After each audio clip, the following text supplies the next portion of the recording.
कृष्णस्वरूपा जय जय भागवता देवा जय जय भागवता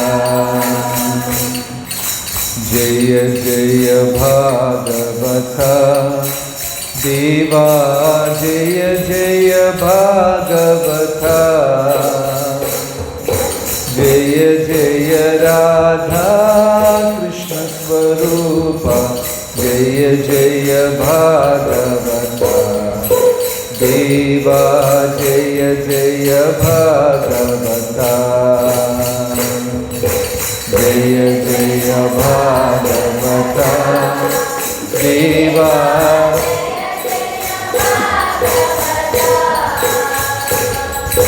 जय जय राधा कृष्ण स्वरूपा जय जय भागवता देवा जय जय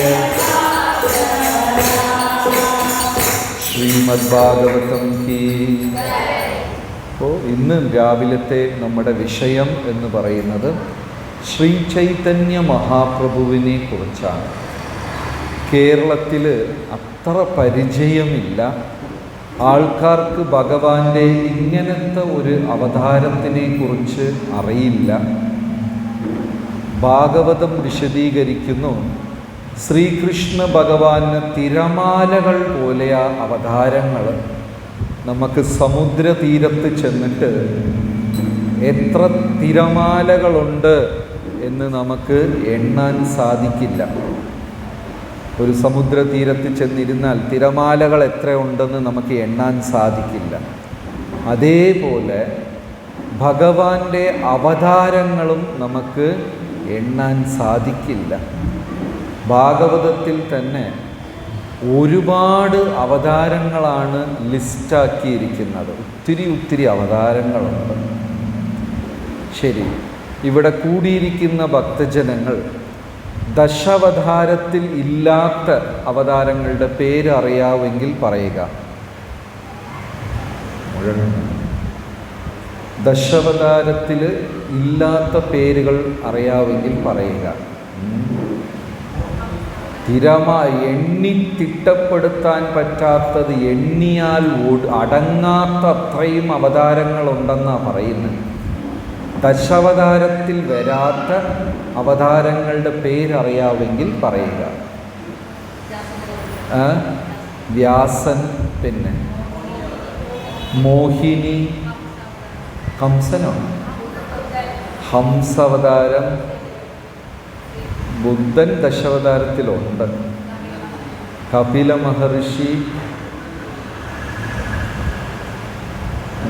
യഥാർത്ഥ ദശാവതാര സ്തോത്രത്തിൽ ബുദ്ധൻ്റെ പേരായിരുന്നത്. നിന്ദസി വിജ്ഞ ഹരേ രഥ, എന്താണ് ശ്ലോകം മറന്നുപോയി. നിന്ദസി യജ്ഞ വിധേരഹ ശ്രുതിജാതം.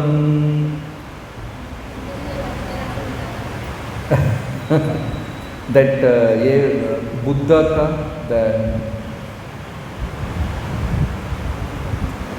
Nindasivine ahaha shruti-jatam. Okay, Pashugatam is something like that. Keshavadrita Buddha Sharira. അപ്പോൾ യഥാർത്ഥത്തിൽ 9ാമത്തെ അല്ല 8ാമത്തെ അവതാരം ബുദ്ധൻ്റെ പേരാണ് ജയദേവ കവികൾ രചിച്ചത്. പിന്നെ എന്തായി, പിന്നീട് കാലത്ത് ഉണ്ടായ എഴുത്തുകാരൊക്കെ വന്നപ്പോൾ ബുദ്ധൻ്റെ പേരെടുത്ത് മാറ്റിയിട്ട് അവിടെ ശ്രീകൃഷ്ണ ഭഗവാന്റെ പേര് വെച്ചു. യഥാർത്ഥത്തിൽ കൃഷ്ണ ഭഗവാൻ അവതാരമല്ല, അവതാരിയാണ്. ഭഗവാനിലിരുന്നാണ് മറ്റവതാരങ്ങൾ വരുന്നത്. അപ്പോൾ ശ്രീബുദ്ധൻ്റെ ലിസ്റ്റ് ദശാവതാരത്തിൽ, ഒറിജിനലി ഉള്ള ദശാവതാരത്തിൽ ശ്രീബുദ്ധൻ്റെ പേരുണ്ട്. ശരി, ബാക്കി പറയൂ. വ്യാസനായി, മോഹിനിയായി, കപിലനായി, പിന്നെ ഹയഗ്രീവൻ, പിന്നെ വേറെ എന്താ അറിയാം? വേറെ ഏതെങ്കിലും അവതാരം ലിസ്റ്റിലില്ലാത്തത്? മരുന്ന്, ഡോക്ടർ, ധന്വന്തരി അവതാരം. വലിയൊരു അത്ഭുതമാണ്. ധന്വന്തരി മൂർത്തിയുടെ കയ്യിൽ ഒരു കയ്യിൽ അമൃതം കലശവും ഇനിയൊരു കയ്യിൽ ഒരു സാധനമുണ്ട്. ധന്വന്തരി മൂർത്തിയുടെ കയ്യിൽ എന്താണ് ഉള്ളത്? അട്ട. ധന്വന്തരി മൂർത്തി ഒരു കയ്യിൽ അമൃത കലശവും ഇനിയൊരു കയ്യിൽ അട്ടപ്പുഴുവുമാണ് ഉള്ളത്.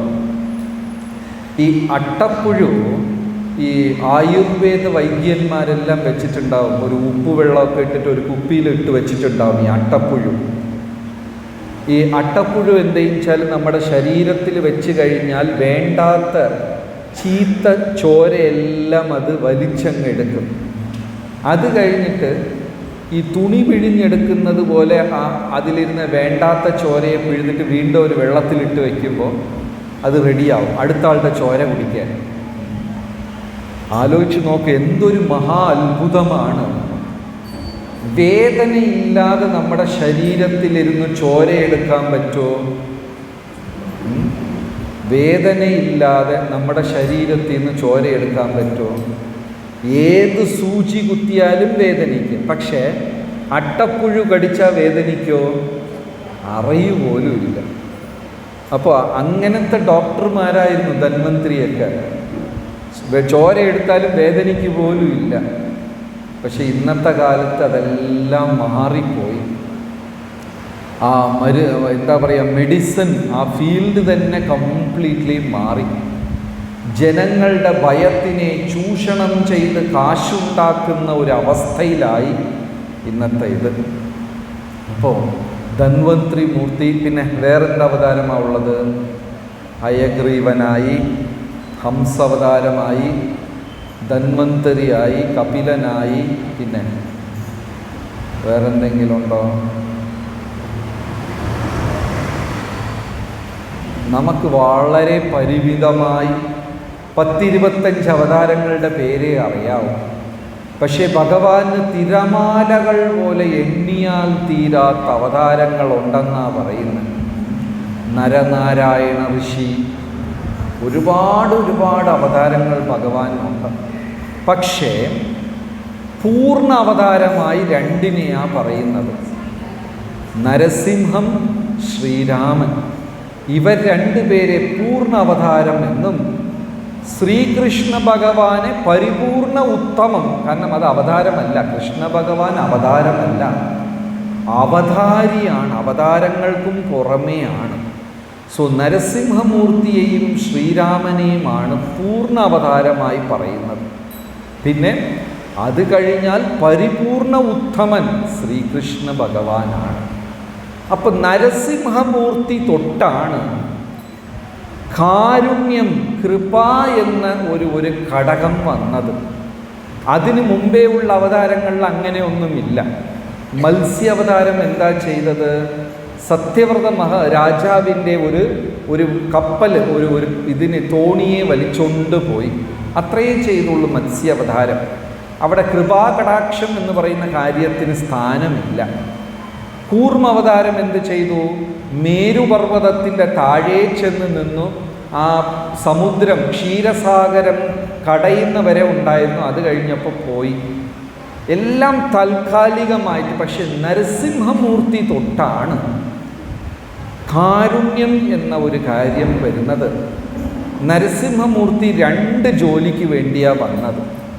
ഒന്ന് ഹിരണ്യകശിപുവിനെ കൊല്ലുക, ഇനിയൊന്ന് പ്രഹ്ലാദനെ രക്ഷിക്കുക. 2 ദൗത്യമാണ് നരസിംഹമൂർത്തിക്ക് ഉണ്ടായത്. ഭഗവാൻ ഭൂമിയിൽ അവതരിക്കാൻ 3 കാരണങ്ങളാണ് ഉള്ളത്. എല്ലാവരും ഗീതയിൽ ഈ പ്രസിദ്ധമായ ശ്ലോകം കേട്ടിട്ടുണ്ടാകും.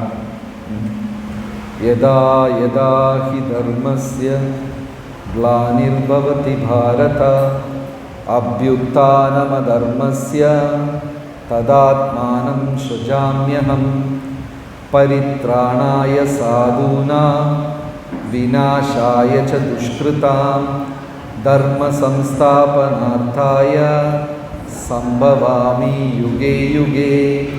ഭഗവാൻ ഭൂമിയിൽ അവതരിക്കാൻ 3 കാരണങ്ങൾ.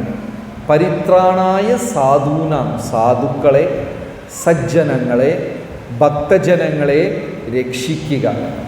വിനാശായ ച ദുഷ്കൃതാം, തെറ്റ് ചെയ്യുന്നവരെ ശിക്ഷിക്കുക.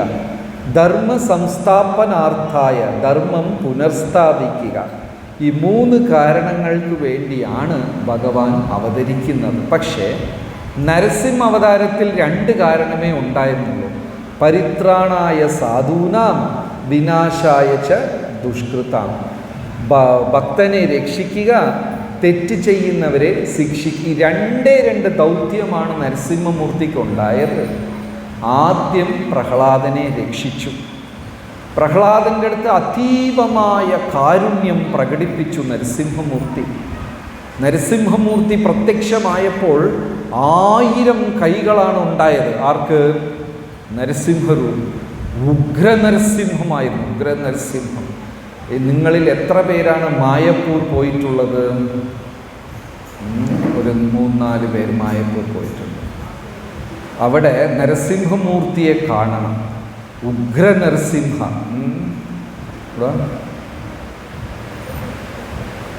എന്താ പേര്? അനുശ്രീ. അനുശ്രീയാണ് നമ്മുടെ മോഡൽ. മേലെ കയറിയ ഇന്ന് നമ്മുടെ നരസിംഹമൂർത്തി അനുശ്രീയാണ്. ഹരേ കൃഷ്ണ എന്ന് പറയും. ഒരു സിംഹം എങ്ങനെയാ പറയുക ഹരേ കൃഷ്ണ?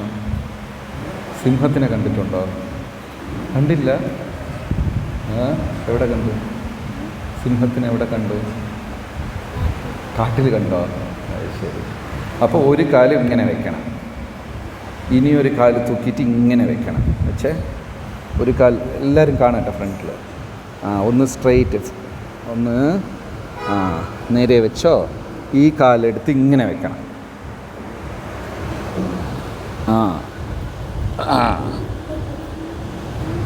വീഴല്ലേ? കൈ മറ്റേക്ക് 2 കൈ അവിടെ നോക്കിക്കാം. അപ്പോൾ മായപ്പൂരിൽ നരസിംഹമൂർത്തി ഒറ്റക്കാലിലാണ് നിൽക്കണേ. സ്ഥാനു നരസിംഹ, ഇത് വലിയ പാവാട ആയതുകൊണ്ട് കാണുന്നില്ല. ഒറ്റക്കാലിലാണ് നിൽക്കുന്നത്. ആ തൂണിലിരുന്ന്, ആ സ്തംഭം, ആ തൂണിലിരുന്ന് നരസിംഹമൂർത്തി ചാടി വന്ന സമയത്ത് ഭയാനകമായ ഉഗ്രകോപിയായിട്ട് 1000 കൈ. എത്ര കൈയുണ്ട്? 2 ഉള്ളൂ അല്ലേ? 1000 കൈകളോട് ഒരു കാല് നിലത്തും ഒരു കാലിങ്ങനെ വെച്ചിട്ട് ചാടാൻ തയ്യാറായിട്ട് ഉഗ്രകോപിയായിട്ട് നരസിംഹമൂർത്തി വന്നു. അപ്പോൾ അവിടെ പോയിട്ട് അവിടെ നിന്ന് ചാടിക്കോ.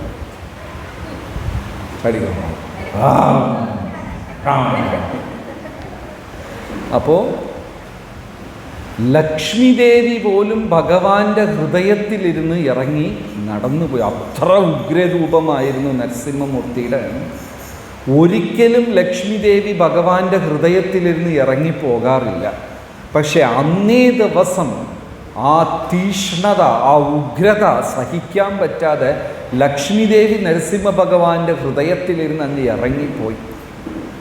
ഹിരണ്യകശിപുവിനെ തൂക്കി മടിയിൽ വെച്ച് മാറ് പിളർന്ന്, വയറ് പിളർന്ന്, ചെറുകുടൽ വൻകുടലൊക്കെ എടുത്തിട്ട് മാലയായിട്ട് ഹിരണ്യകശിപുവിടെ ചോരയെടുത്ത് നരസിംഹമൂർത്തി ദേഹം മൊത്തം പുരട്ടി.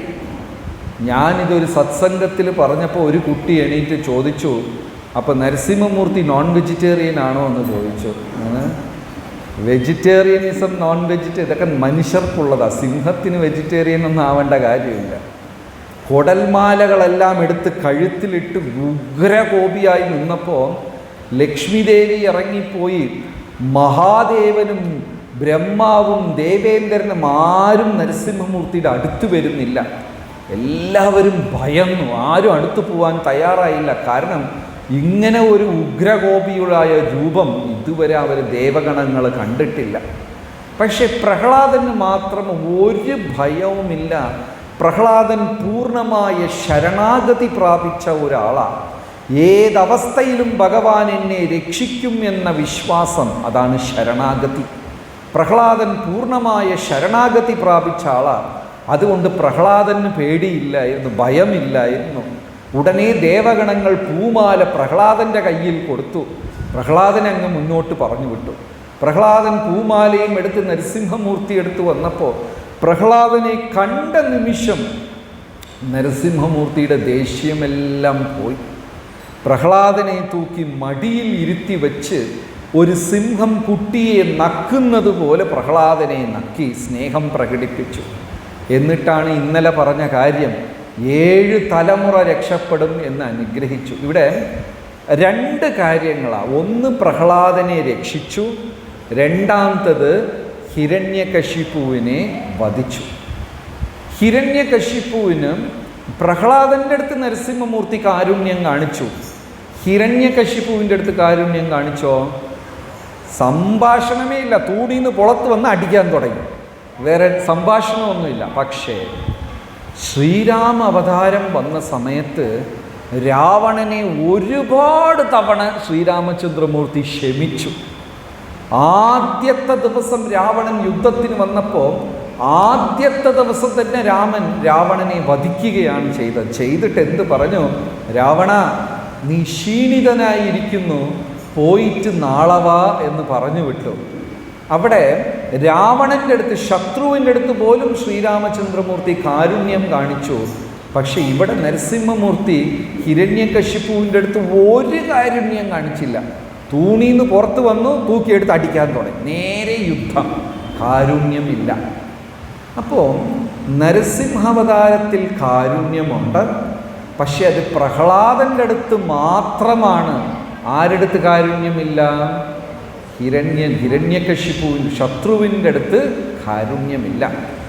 നരസിംഹമൂർത്തി കഴിഞ്ഞ് അടുത്ത ശ്രീരാമ അവതാരം വന്നപ്പോൾ കാരുണ്യവും വർദ്ധിച്ചു. മനസ്സിലായോ ഞാൻ പറയുന്നത്? നരസിംഹാവതാരത്തിൽ കാരുണ്യമുണ്ടായി, പക്ഷെ വളരെ പരിമിതമായിരുന്നു. ശ്രീരാമവതാരത്തിൽ കാരുണ്യം അല്പം കൂടെ കൂടി. ഇതോ നരസിംഹ പരതോ നരസിംഹ, ഇതോ നരസിംഹ പരതോ യതോ യതോ യാമി തതോ നരസിംഹ.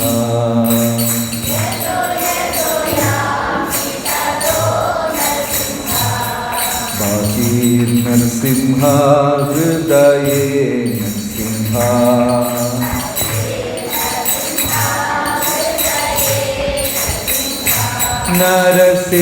നരസിംഹമദീം ശരണം പ്രപദ്യേ.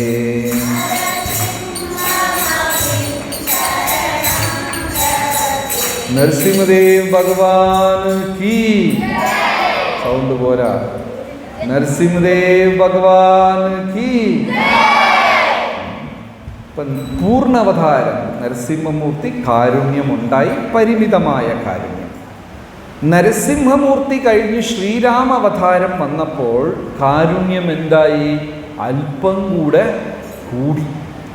ഈ വടക്കേ ഇന്ത്യയിൽ പോയി കഴിഞ്ഞാൽ ഏത് മംഗളകർമ്മം നടക്കുമ്പോഴും ഈ നപുംസകന്മാരില്ലേ, ഈ ആണുമല്ല പെണ്ണുമല്ലാത്തവരെന്താ പറയാ?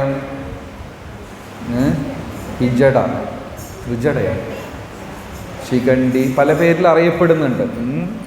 അപ്പോൾ ഇവരെ വന്നിട്ട് പൊതുസദസ്സിൽ എവിടെയും, കേരളത്തിൽ അവരെ ഒന്നും അംഗീകരിക്കത്തില്ല. ചിലപ്പോൾ ട്രെയിനിലൊക്കെ അവർ വന്നിങ്ങനെ പൈസ ചോദിച്ചിട്ടൊക്കെ പോകും. എല്ലാവരും അവരെ കണ്ട ഓട്ടിച്ചു വിടും. അങ്ങനെയൊക്കെയാണ്. പക്ഷേ നോർത്ത് ഇന്ത്യയിൽ ഇപ്പോഴും എല്ലാ മംഗളകർമ്മത്തിലും അവരെ വിളിച്ച് ദക്ഷിണ കൊടുക്കും. വീട്ടിലൊരു പിറന്നാൾ, പാല് കാച്ച്, കല്യാണച്ചടങ്ങ് ഏത് നടന്നാലും ആദ്യം ഇവരെ വിളിച്ചിട്ട് അവർക്ക് കുറച്ച് ദക്ഷിണയൊക്കെ കൊടുത്ത് ഭക്ഷണം കൊടുത്തു വിടും. അവരെ ആദ്യം ആദരിക്കുന്ന ഒരു ചടങ്ങ് വടക്കേ ഇന്ത്യയിലുണ്ട്. ആരെങ്കിലും കേട്ടിട്ടുണ്ടോ, കണ്ടിട്ടുണ്ടോ? കേട്ട് കാണുകയൊക്കെ ചെയ്യും. കേരളത്തിൽ അങ്ങനെ ഒരു സമ്പ്രദായം എന്തുകൊണ്ടാണ്? തുളസീദാസർ രാമായണത്തിൽ, വാൽമീകി രാമായണത്തിലില്ല, തുളസീദാസരുടെ രാമചരിതമാനസത്തിലുണ്ട്. അതായത് രാമചന്ദ്ര ഭഗവാൻ 14 വർഷം വനവാസം പോയപ്പോൾ അയോധ്യവാസികളെല്ലാം പുറകെ കരഞ്ഞുകൊണ്ട് പോയി. വൃദ്ധരായ ബ്രാഹ്മണരെല്ലാം രാമാ പോകരുത് പോകരുത്, ഞങ്ങളെ വിട്ട് പിരിഞ്ഞു പോകരുത് എന്ന് വൃദ്ധരായ ബ്രാഹ്മണർ കരഞ്ഞുകൊണ്ട് പോയി പുറകെ. കുഞ്ഞുങ്ങളെല്ലാം രാമൻ്റെ പുറകെ ഓടുകയാണ്. ശ്രീരാമചന്ദ്രമൂർത്തി മന്ത്രിയായ സുമന്ത്രൻ്റെ അടുത്ത് പറഞ്ഞു, തിരിഞ്ഞു പോലും നോക്കല്ലേ, പലരും കരഞ്ഞു വിളിക്കും, ഹൃദയത്തിനെ കല്ലാക്കിക്കൊണ്ട് രഥം വിടാൻ പറഞ്ഞു. അങ്ങനെ ശ്രീരാമചന്ദ്രമൂർത്തിയുടെ രഥം പോകുന്നു.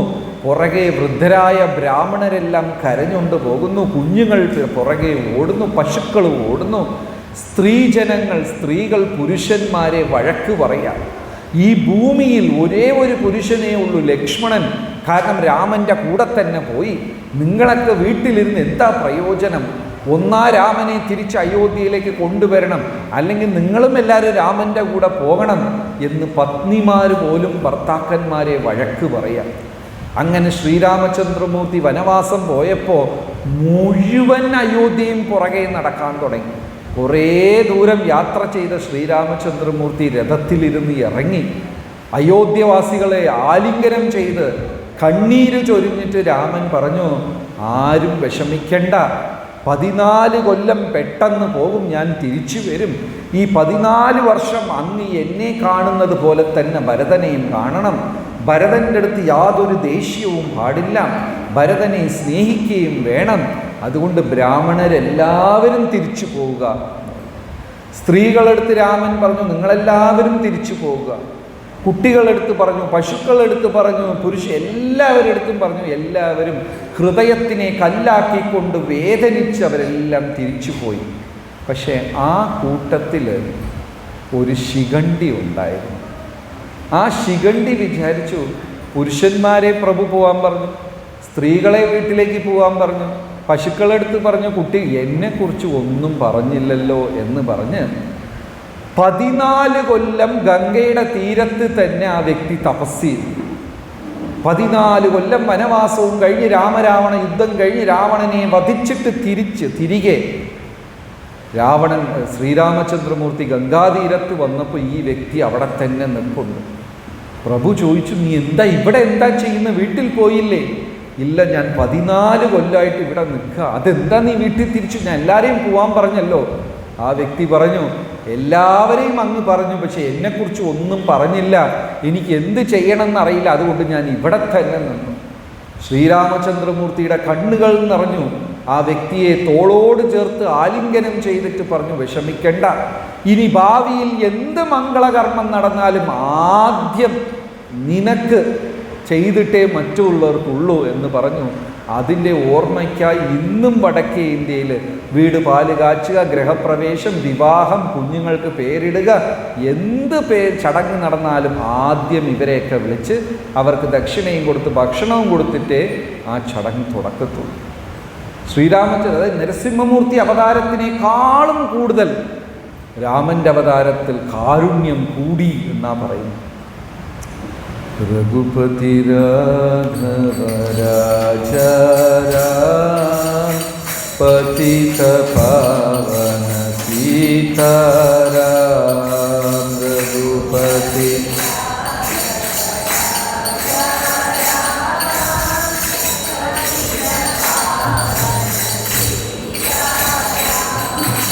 രഘുപതി രാഘവ രാജ രാം പതിത പാവന സീതാരാം.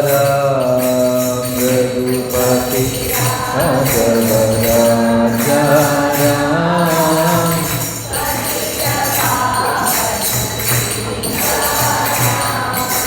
ശ്രീരാം ജയ രാം ജയ ജയ രാം. ശ്രീരാം ജയ രാം ജയ ജയ രാം. ശ്രീരാം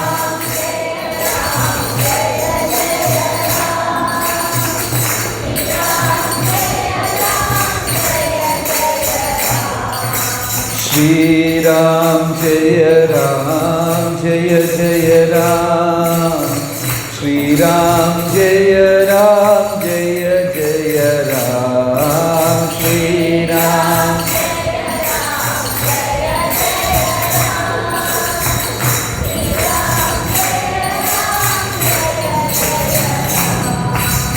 ശ്രീരാം ജയ ജയ രാം, ശ്രീരാം ജയ ജയ രാം, ശ്രീരാം.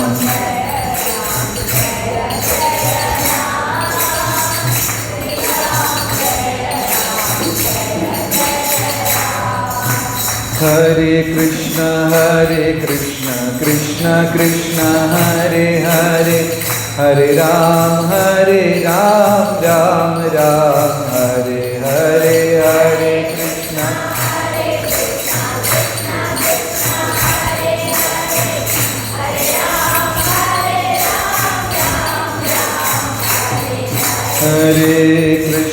ഹരേ കൃഷ്ണ കൃഷ്ണ കൃഷ്ണ ഹരേ ഹരേ, ഹരേ രാം രാം രാം ഹരേ ഹരേ, ഹരേ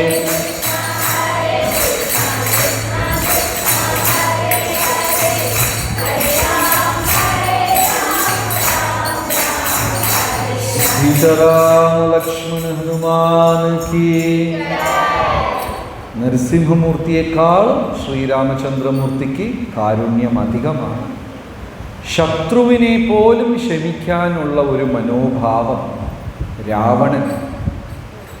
സീതാമാതാവിനെ അശോകവനത്തിൽ കൊണ്ടുപോയി ബന്ധിച്ചു വയ്ക്കുകയും എന്നും ചെന്ന് ക്രൂരമായ വാക്കുകൾ കൊണ്ട് സീതാമാതാവിനെ വേദനിപ്പിക്കുകയും, ആദ്യം രാവണൻ സീതയെ കൊണ്ടുപോയപ്പോൾ അശോകവനത്തിലേക്കല്ല കൊണ്ടുപോയത്, ലങ്കയുടെ മനോഹരമായ പ്രദേശങ്ങളിലെല്ലാം കൊണ്ടുപോയി സീതയെ പ്രലോഭിപ്പിച്ചു, തൻ്റെ വശത്താക്കാൻ ശ്രമിച്ചു. പക്ഷേ സീതാദേവി ശ്രീരാമനാമമല്ലാതെ വേറെ ഒന്നും സംസാരിക്കാത്തത് കൊണ്ട് അവസാനം ലങ്കയിലെ വെച്ച് ഏറ്റവും സുന്ദരമായ അശോകവനത്തിൽ കൊണ്ടുപോയി സീതയെ ബന്ധിച്ചു വെച്ചു. എന്നും വന്ന് സീതയെ പേടിപ്പിക്കും, കരയിപ്പിക്കും, വിരട്ടും, പലതും ചെയ്യും. പക്ഷെ സീതയുടെ മനസ്സ് മാറിയില്ല. ഒരു ദിവസം എന്ത് ചെയ്തു? രാമൻ്റെ തല കൊയ്ത് രാവണൻ കയ്യിൽ തൂക്കി കൊണ്ടുവരിക. മായാവിദ്യയിൽ രാമൻ്റെ തലയുണ്ടാക്കി. അത് കണ്ട് സീത നിലവിളിച്ച് ബോധം കെട്ട് വീണു. അപ്പോഴാ വിഭീഷണൻ്റെ മകൾ ത്രിജട വന്ന് പറയുന്നത്, സീത വിഷമിക്കേണ്ട, ഇത് രാമൻ്റെ തലയല്ല. ഇങ്ങനെ ഓരോ ദിവസവും മുൾമുനയിൽ നിൽക്കുകയായിരുന്നു സീതാദേവി. എന്തുമാത്രം വേദന! എന്നിട്ടും ശ്രീരാമചന്ദ്രമൂർത്തി രാവണനെ ക്ഷമിക്കാൻ തയ്യാറായി. ആദ്യം ഹനുമാനെ ദൂതനായി പറഞ്ഞു വിട്ടു. പിന്നെ ബാലിയുടെ മകൻ അംഗദനെ ദൂതനായി പറഞ്ഞു വിട്ടു. പിന്നെ യുദ്ധത്തിൽ ആദ്യത്തെ ദിവസം തോറ്റിട്ടും രാവണനെ ക്ഷമിച്ചു. അവസാനത്തെ ദിവസം രാവണൻ യുദ്ധത്തിന് വന്നപ്പോഴും ശ്രീരാമചന്ദ്രമൂർത്തി പറഞ്ഞു, രാവണ ഇപ്പോഴും താമസിച്ചിട്ടില്ല. സീതയെ തിരിച്ചേൽപ്പിച്ച് മാപ്പ് ചോദിച്ചു കഴിഞ്ഞാൽ അങ്ങനെയും ഞങ്ങൾ തിരിച്ചു പോയിക്കൊള്ളാം, നിനക്ക് നിന്റെ ലങ്ക സ്വന്തമാണ്. ലക്ഷ്മണൻ വിചാരിച്ചു, ശ്രീരാമചന്ദ്രമൂർത്തി എന്തിനാ ഇത്ര അവസരം കൊടുക്കുന്നത്? ഈ രാക്ഷസനെ എങ്ങനെ കൊന്നു തള്ളണ്ടേ? ശ്രീരാമചന്ദ്രമൂർത്തി പറഞ്ഞു, അവസാനം ശരീരത്തിലിരുന്ന് പ്രാണൻ പിരിയുന്നത് വരെയും നാമം ജപിക്കാനുള്ള അവസരം ഞാൻ തരും. രാമനാമത്തിനെ ശരണം പ്രാപിച്ചു കഴിഞ്ഞാൽ പിന്നെ അവരുടെ ജീവിതത്തിൽ അമംഗലമില്ല. അതുകൊണ്ടാണ് ഈ നാമത്തിന് ഇത്രയും മഹിമ. എന്നിട്ടും രാവണനെ വധിച്ചതിന് ശേഷവും ആ ശരീരത്തിന് അന്ത്യേഷ്ടിക്രിയ, അവസാനത്തെ കർമ്മം പ്രഭു ചെയ്യും. അപ്പോൾ കാരുണ്യം വന്ന് നരസിംഹമൂർത്തിയായിട്ട് നോക്കുന്ന സമയത്ത് ശ്രീരാമചന്ദ്രമൂർത്തിയുടെ കാരുണ്യം അതിനേക്കാളും ഉയർന്നതാണ്. നരസിംഹമൂർത്തി ഇതൊന്നും ചെയ്തില്ല. തൂണിൽ നിന്ന് പുറത്ത് വന്നു, ഹിരണ്യകശിപു തൂക്കിയെടുത്ത് അടിക്കാൻ തുടങ്ങി. അവിടെ സംഭാഷണമൊന്നുമില്ല. ഇനി രാമചന്ദ്രമൂർത്തിയെക്കാളും കാരുണ്യം അധികം ആർക്കാണ്? കൃഷ്ണ ഭഗവാനാണ്. ഗോവിന്ദ ജയ ജയ ഗോപാല ജയ ജയ രാധാരമണ ഹരി ഗോവിന്ദ ജയ ജയ ഗോവിന്ദ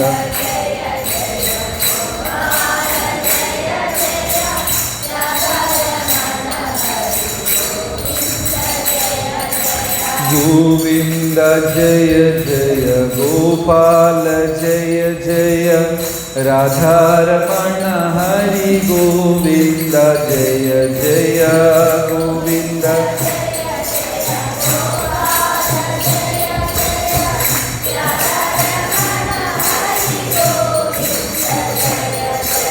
ഗോവിന്ദ ജയ ജയ ഗോപാല ജയ ജയ രാധാരമണ ഹരി ഗോവിന്ദ ജയ ജയ ഗോവിന്ദ.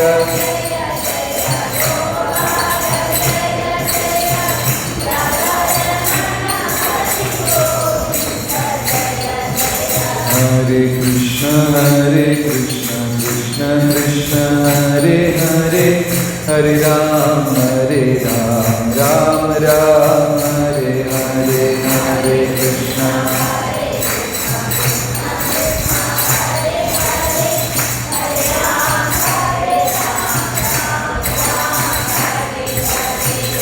കൃഷ്ണ ഭഗവാൻ രാക്ഷസനാണോ ശത്രുവാണോ ഇതൊന്നും നോക്കത്തില്ല. ആ വ്യക്തിയുടെ ഹൃദയത്തിൽ അല്പമെങ്കിലും ഭക്തി ഉണ്ടെങ്കിൽ കൃഷ്ണ ഭഗവാൻ അനുഗ്രഹിക്കാൻ തയ്യാറാണ്. കൃഷ്ണ ഭഗവാന് കാരുണ്യം കൂടുതലാണ്. കംസനെ കൊല്ലാനായിട്ട് മഥുരാപുരിയിൽ പോയപ്പോൾ ഒരു കൂനിയായ ഒരു സ്ത്രീ കയ്യിൽ മുഴുവനും ചന്ദനക്കിണ്ണം, അതിലെല്ലാം സ്വർണ്ണ കിണ്ണത്തിൽ മുഴുവനും ചന്ദന ലേപനം, ഇത് കംസന്റെ കൊട്ടാരത്തേക്ക് അരച്ചെടുത്തുകൊണ്ട് പോവുക. നമ്മളെല്ലാം ദിവസവും കുളിക്കുന്നത് സോപ്പിൽ, അതിലെന്താണ് പെട്രോള്, ഗ്ലിസറിൻ, അത്രയേ ഉള്ളൂ. വെറും കെമിക്കൽ ഉരച്ചാൽ കുളിക്കുന്നു. അന്ന് കാലത്ത് അവരൊക്കെ എന്തുപയോഗിച്ചാണ് കുളിച്ചത്? ചന്ദനം. അതുപോലെ എന്താ പറയുക, നാച്ചുറൽ സാധനങ്ങൾ. അതുകൊണ്ട് സൗന്ദര്യവും കൂടുതലാണ്, നിറവും കൂടുതലാണ്. ഇതൊക്കെ ഞാൻ ഈ സോപ്പിട്ട് കുളിച്ചാണ് ഇത്ര വെളുത്തത്. എല്ലാം നമ്മളെല്ലാം കെമിക്കൽ ഉപയോഗിച്ചാണ്. കംസന്റെ കൊട്ടാരത്തേക്ക് വേണ്ടി ഈ കുബ്ജ ആരായിരുന്നു പൂർവജന്മത്തിൽ? കുബ്ജ മുൻജന്മത്തിൽ ആരായിരുന്നു? രാവണനാണ്. രാവണന്റെ സഹോദരിയാ ആണോ? അല്ലേ? രാവണന്റെ സഹോദരിയാ. കുബ്ജ ആരായിരുന്നു പൂർവജന്മത്തിൽ?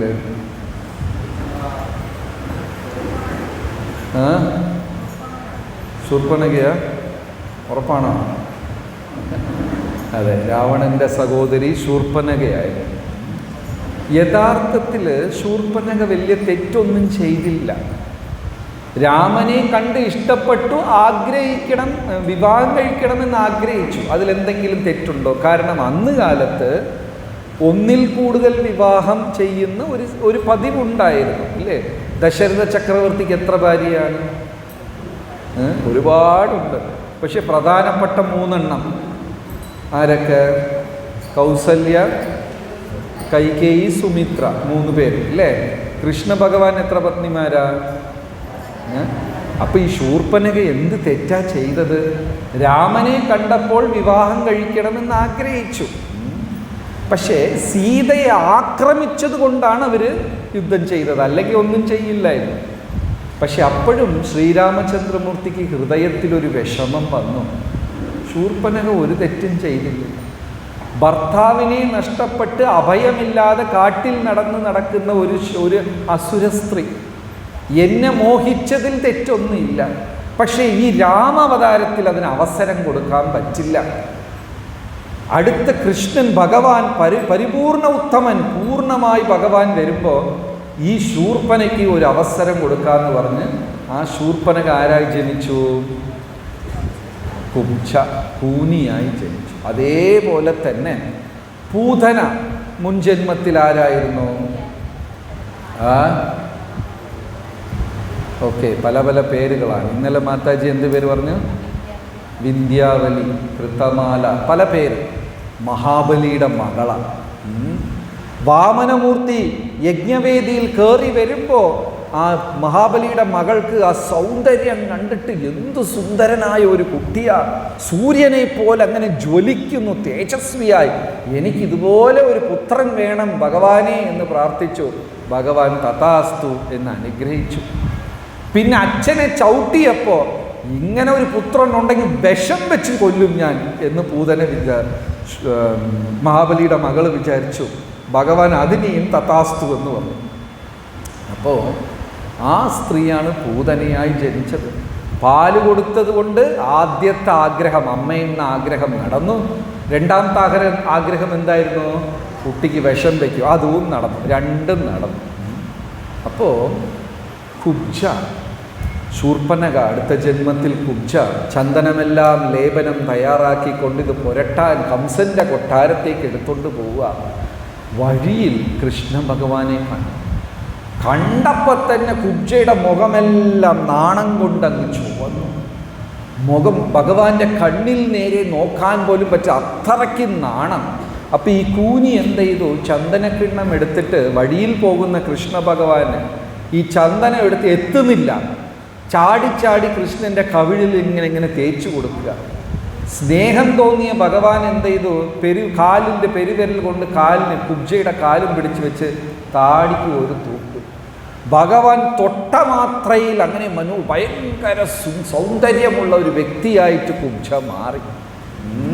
കുബ്ജയും ഭഗവാൻ സ്വീകരിച്ചു. ആലോചിച്ച് നോക്കൂ, നമുക്കൊരു കിണ്ണത്തിൽ ചന്ദനമൊക്കെ തേച്ചിട്ട് നേരെ ഗുരുവായൂരമ്പലത്തിൽ കയറി, അകത്ത് ശ്രീകോവിലിൽ കയറി ഗുരുവായൂരപ്പൻ്റെ കവളിൽ ചന്ദനം തേക്കണം. നമ്മളെ കൊണ്ട് പറ്റുമോ? നമ്മളെ അവരകത്ത് കയറ്റി വിടുമോ? ഇല്ലേ? ഈവൻ ബ്രാഹ്മണരായിരുന്നാൽ, നമ്പൂതിരി കുടുംബത്തിൽ ജനിച്ചാൽ പോലും അവകാശമില്ലെങ്കിൽ കയറ്റി വിടില്ല. പക്ഷെ ഭഗവാൻ അതൊന്നും നോക്കിയില്ല. റോട്ടിൽ പോകുന്ന ദാസിയ കുബ്ജ, ഭഗവാനെ സംബന്ധിച്ചിടത്തോളം ഹൃദയത്തിൽ ഭക്തിയുണ്ടോ അത്രയേ നോക്കത്തുള്ളൂ. കുബ്ജയെ ഭഗവാൻ സ്വീകരിച്ചു.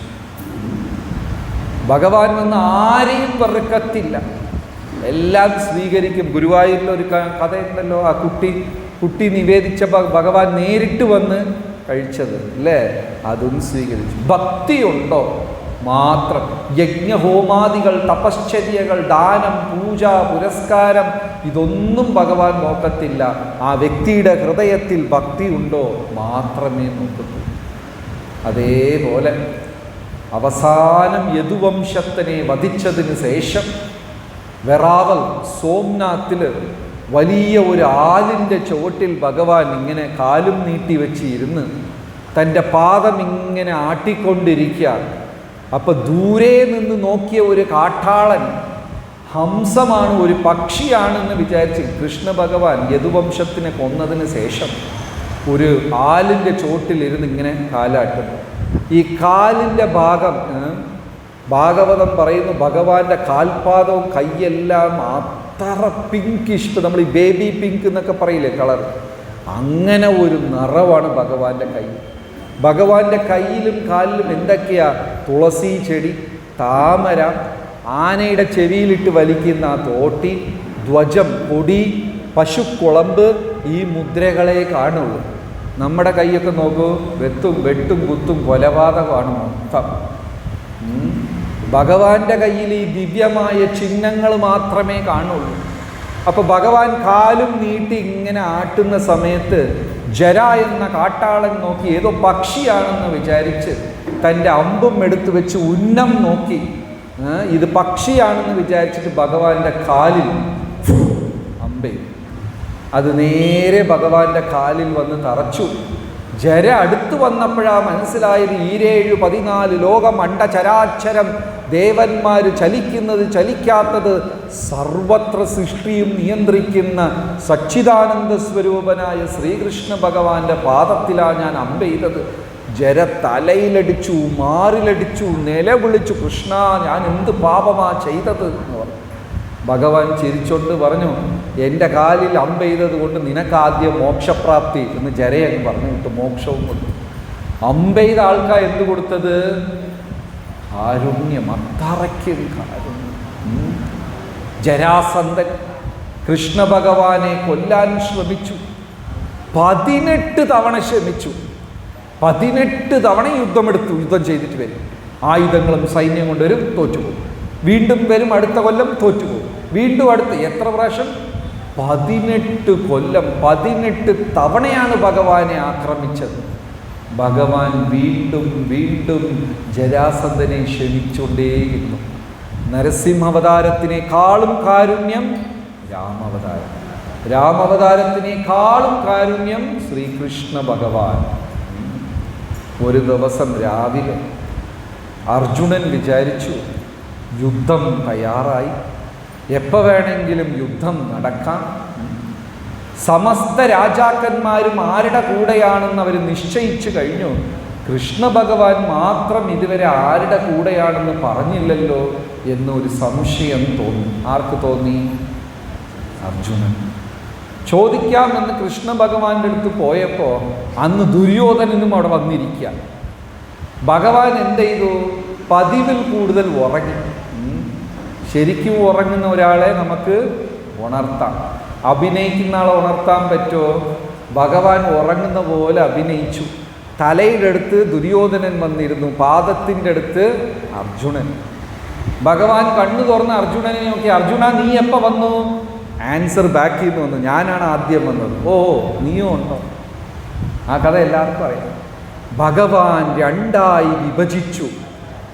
ദുര്യോധന, ഒന്ന് ഞാൻ ആയുധമേ എടുക്കില്ല, ഇനിയൊന്ന് എൻ്റെ നാരായണ സൈന്യം, യദുസൈന്യം.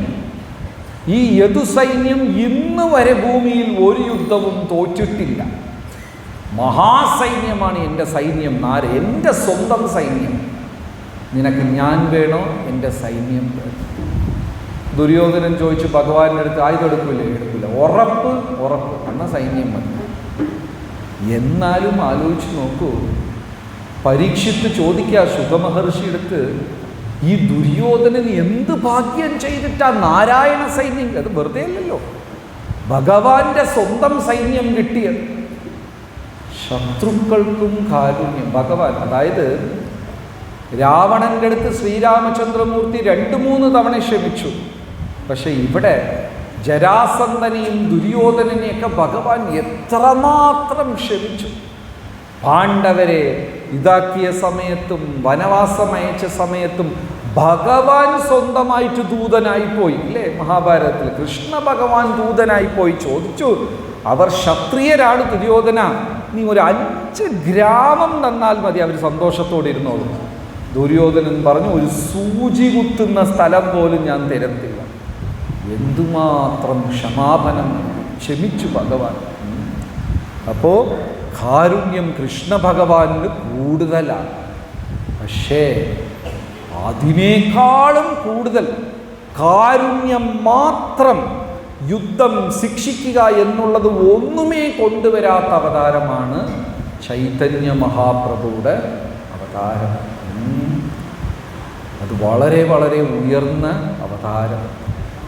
ജയ ഗൗരനിതായ്, ജയ ഗൗരനിതായ്, ഗൗരനിതായ്, ജയ ഗൗരനിതായ്, ജയ ഗൗരനിതായ്, ഗൗരനിതായ്, ഗൗരനിതായ്, ജയ ഗൗരനിതായ്. അപ്പോൾ നമ്മളൊരു 10 മിനിറ്റ്